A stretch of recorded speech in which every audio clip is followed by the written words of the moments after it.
ในปี 2026 นี้กระทรวงเกษตรกรรมและสิ่งแวดล้อมจะสู่ซนให้แขนงเกษตรกรรมและสิ่งแวดล้อมขยายตัวอยู่ในระดับ 4.1 ส่วนห้อย และประกอบส่วนต่อกับ GDP รวมเป็น 20.7 ส่วนห้อย โดยได้กำหนดเอา 7 แผนงานและ 4 เวียกจุดสุมปิ่นอ้อม เพื่อเป็นการพัฒนาแขนงการให้มีการเติบโตและว่องไวขยายตัวสีเขียวและยืนยงโอกาสเข้าร่วมกองประชุมรัฐบาลเปิดกว้างครั้งที่1ท่านลิ้นคำดวงสวรรค์รัฐมนตรีกระทรวงเกษตรกรรมและสิ่งแวดล้อมได้ให้สัมภาษณ์ต่อนักข่าวโดยท่านได้นำเสนอผลงานอันพ้นเด่นในการจัดตั้งปฏิบัติเวียกงานต้นปีผ่านมาพร้อมทางได้ยกให้เห็นถึงความมุ่งมั่นของกระทรวงเกษตรกรรมและสิ่งแวดล้อมในการพัฒนาแขนงการให้มีการเติบโตที่ว่องไวสีเขียวและยืนยงพร้อมทั้งประกอบส่วนสำคัญเข้าในการพัฒนาเศรษฐกิจสังคมของประเทศชาติ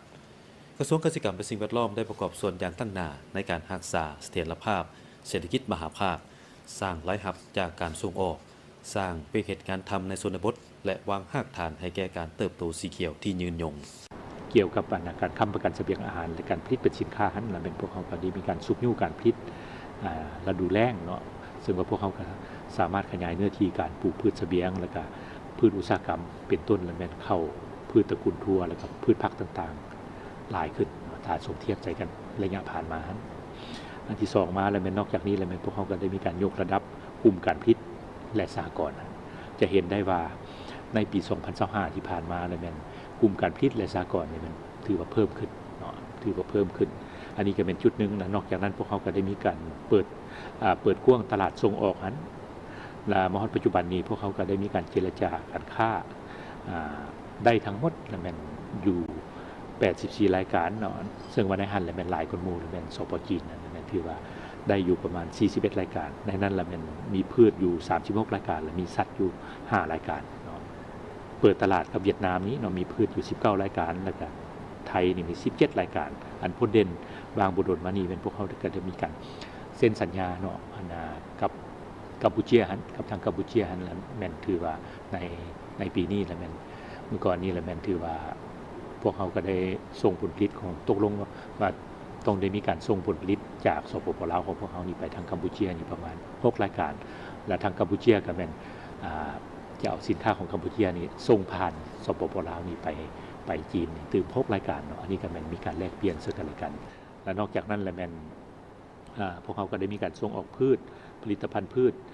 ใน5เดือนที่ผ่านมาก็ถือว่าปฏิบัติได้ประมาณ$752 ล้านสหรัฐเท่ากันกับ 62.6% ของแผนการอันนี้ก็ถือว่าถ้าว่าหมดปีก็คาดคะเนว่าพวกเขาจะได้ตามแผนการที่ว่ากำหนดไว้นั้นและการส่งออกสัตว์และผลิตภัณฑ์สัตว์แล้วมันได้อยู่ประมาณ 81.21 ล้านสหรัฐเท่ากันกับ 40% ของแผนการในระยะผ่านมาฮอดปัจจุบันนี้ถือว่า6เดือนต้นปีพวกเขาได้หลายสมควรนอกจากนั้นก็ยังมีการส่งออกไม้ผลิตภัณฑ์ไม้มีการขึ้นทะเบียนออกใบตาดินถือว่าปฏิบัติได้ตามแผนการของปีนี้สำหรับทิศทางแผนการ6เดือนท้ายปี 2026 ทานลิ้นคำดวงสวรรค์ให้ฮู้ตื่นบ่าอิงตามมติกองประชุมครั้งปฐมฤกษ์ของรัฐบาลสุดที่10และทิศ4นำของทางประธานประเทศกระทรวงเกษตรกรรมและสิ่งแวดล้อมได้เอาใจใส่จัดตั้งปฏิบัติตามคำควรยกสูงจิตใจมุ่งมั่นพัฒนาอย่างแห่งกล้าตั้งหน้าสร้างเศรษฐกิจเอกราชเป็นเจ้าตัวเองนำใส่ถูกทายแหงอย่างมีประสิทธิผลพัฒนาเศรษฐกิจสังคมตามทิศว่องไวสีเขียวและยืนยงในปี 2026 สู่ซนให้แขนงเกษตรกรรมและสิ่งแวดล้อมขยายตัว 4.1 ส่วนห้อยและประกอบส่วนต่อ GDP รวม 20.7 ส่วนห้อยโดยได้กำหนดเป็น 7 แผนงานและ 4 เวียกจุดสุ่มปิ่นอ้อมคือค้ำประกันด้านเสบียงอาหารและโภชนาการผลิตและปรุงแต่งเกษตรกรรมป่าไม้เป็นสินค้าคุ้มครองปกปักรักษาและนำไส้ป่าไม้จัดสรรและคุ้มครองที่ดินคุ้มครองทรัพยากรน้ำปกปักรักษาสิ่งแวดล้อมพัฒนาชนบทและแก้ไขความทุกข์ยากส่วน4เวียกจุดสุ่มปิ่นอ้อมได้แก่ปรับปรุงสร้างกฎหมายใหม่ปรับปรุงกงจักรและพัฒนาบุคลากรสืบต่อร่วมมือ2ฝ่ายหลายฝ่ายและสนธิสัญญาสากลพร้อมเดียวกันก็ได้กำหนด7หน้าเวียกจุดสุ่มคือด้านนิติกรรมด้านการผลิตด้านโครงสร้างพื้นฐานด้านการคุ้มครองสิ่งแวดล้อมด้านการคุ้มครองป่าไม้โดยเพิ่มทวีการคุ้มครองป่า3ประเภทอย่างหัดกลุ่มสกัดกั้นการบุกรุกทำลายป่าเพื่อโน้มเอียงให้บรรลุคาดหมายปกหุ้ม70 ส่วนห้อยด้านการพัฒนาชนบท หันทิศการนำไส้ทุนฮอนทุนภายใน ODA สินเชื่อ